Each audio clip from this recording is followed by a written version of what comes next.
중장년층의 암호화폐 투자가 올해 상반기 거래량의 과반 이상을 차지했습니다. 연령대별 거래량 비중에서는 50대가 29.9%로 가장 높았습니다. CJ E&M이 더 샌드박스와 파트너십을 체결했습니다. 이번 파트너십을 통해 더 샌드박스의 가상부동산인 랜드에 CJ E&M의 메타버스 공간이 탄생할 예정입니다. 메타가 암호화폐 지갑 서비스 노비를 오는 9월 1일에 중단합니다. 이로 인해 9월 1일부터 노비 앱과 왓츠앱 노비 서비스 모두 이용이 불가능해집니다. 보이저 디지털이 모든 거래를 일시적으로 중단한다고 밝혔습니다. 이는 3에로캐피탈의 디폴트 영향이 큰 것으로 풀이됩니다. 영국이 미국과 함께 암호화폐 시장 감독을 위한 움직임을 보이고 있습니다. 영국 재무성은 미국 금융당국 인사들과 암호화폐 시장 규제 관련 회의를 진행했다고 전했습니다. 자신이 매수한 코인이 상장돼 가치가 폭등할 것이라고 속여 5억 원을 편취한 A씨가 1심에서 징역형을 선고받았습니다. A씨는 혐의를 부인했지만 재판부는 A씨가 B씨를 속였기 때문에 혐의가 인정된다고 판단했습니다.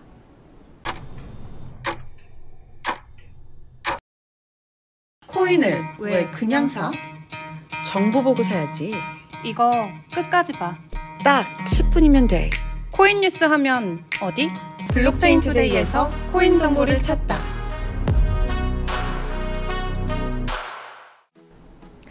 안녕하세요. 7월 5일 화요일의 블록체인 투데이입니다.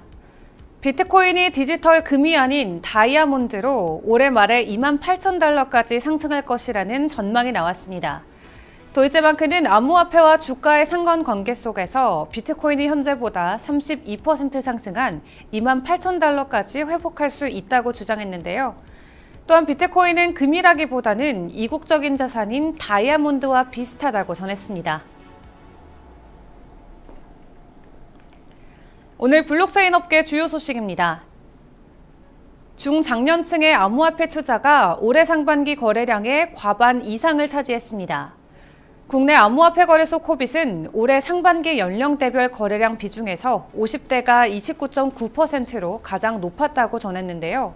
40대가 26.9%로 뒤를 이었고 60대 이상, 30대, 20대 등 순으로 나타났습니다. 지난해 상반기와 크게 달라지지는 않았는데요. 이와 관련해 코빗 관계자는 중장년층의 꾸준한 유입은 사업 초기부터 유지해온 보수적인 상장 정책이 작용한 영향이라고 분석했습니다. 다만 가장 많은 투자 비중을 차지한 4050의 주요 암호화폐 투자 비중은 지난해 상반기 59.6%에서 올해 상반기 55.6%로 3.9% 감소했는데요.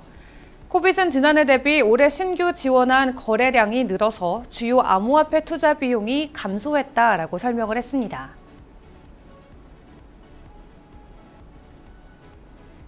CJ E&M 엔터테인먼트 사업 부문이 글로벌 메타버스 플랫폼 기업인 더 샌드박스와 파트너십을 체결했습니다. 이번 파트너십을 통해 더 샌드박스의 가상부동산인 랜드에 CJ E&M의 메타버스 공간이 탄생하게 되는 건데요. CJ E&M은 글로벌 시장을 겨냥한 K 콘텐츠 메타버스를 구축할 예정입니다. 더 샌드박스 플랫폼을 통해서 CJ E&M의 킬러 콘텐츠들을 가상세계에 구현하고 또 사용자들이 다채로운 경험을 유도할 수 있도록 목표를 하고 있습니다.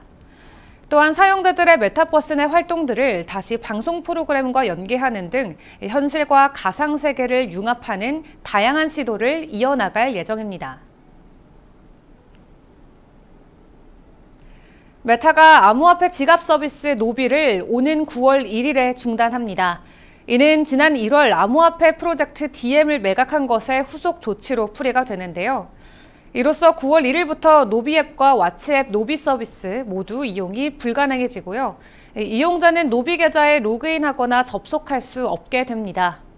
또 이달 21일부터 계좌 입금도 불가능해지는데 노비 측은 최대한 빨리 잔액을 현금으로 인출하거나 은행 계좌로 송금하라고 당부했습니다.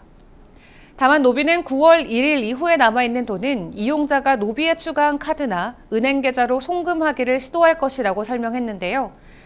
메타는 노비 기술을 향후 메타버스 사업에 활용할 전망이라고 전했습니다. 주요 암호화폐 중개업체 보이저 디지털이 모든 거래를 일시적으로 중단하겠다고 밝혔습니다. 보이저 디지털은 성명을 통해 예금과 인출 등 모든 거래를 일시적으로 중단한다고 밝혔는데요. 스티브 에를리히 CEO는 매우 어려운 결정이었지만 현재 시장 상황을 고려할 때 이 같은 선택을 할 수밖에 없었다고 설명을 했습니다. 보이저 디지털의 거래 중단은 암호화폐 전문 헤지펀드인 3에로 캐피털의 디폴트 영향이 큰 것으로 보이는데요. 3AC가 디폴트를 선언하자 3AC의 대출금이 있었던 보이저 디지털도 자금 압박을 받아 모든 거래를 일시 중지한 것으로 풀이되고 있습니다. 유럽 내 암호화폐 규제안인 미카 제정이 유럽연합에 주도되는 가운데 영국이 미국과 함께 암호화폐 시장 감독을 위한 움직임을 보이고 있습니다. 영국 재무성은 미국 금융당국 인사들과 만나서 암호화폐 시장 규제 관련 회의인 금융혁신 파트너십을 주최했다고 발표했는데요. 이를 통해 양국의 정책 관계자들이 암호화폐와 디지털 자산 생태계와 관련한 의견을 교환하고 유대 관계를 다진 것으로 알려졌습니다. 또한 회의에서는 암호화폐와 스테이블 코인, CBDC 등의 내용이 다뤄진 것으로 확인이 됐는데 영국 재무성은 미국과 영국은 안전한 혁신을 지원하고 또 스테이블 코인에 대한 규제 결과를 강화하기 위해 지속적으로 협력할 것이라고 전했습니다. 자신이 매수한 코인이 곧 상장돼 가치가 폭등할 거라고 속이고 5억 원을 편취한 암호화폐 결제 플랫폼 대표가 1심에서 징역형을 선고받았습니다. 암호화폐 결제 플랫폼 대표인 A씨는 지난 2018년 1월 매수한 코인이 국내외 암호화폐 거래소에 상장될 예정이니 투자하라면서 B씨에게 5억 원을 편취한 혐의로 재판에 넘겨졌는데요. 서울중앙지법 형사합의 27부는 특정 경제범죄 가중처벌 등에 관한 법을 위반 등의 혐의로 기소된 A씨에게 징역 2년 6개월을 선고했습니다.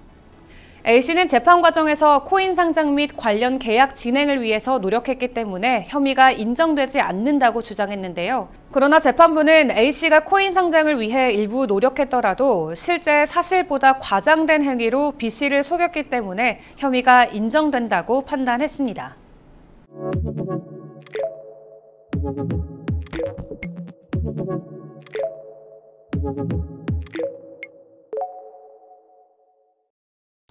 치솟는 인플레이션과 경기 침체 우려로 위험 자산을 회피하려는 분위기가 감지되고 있습니다.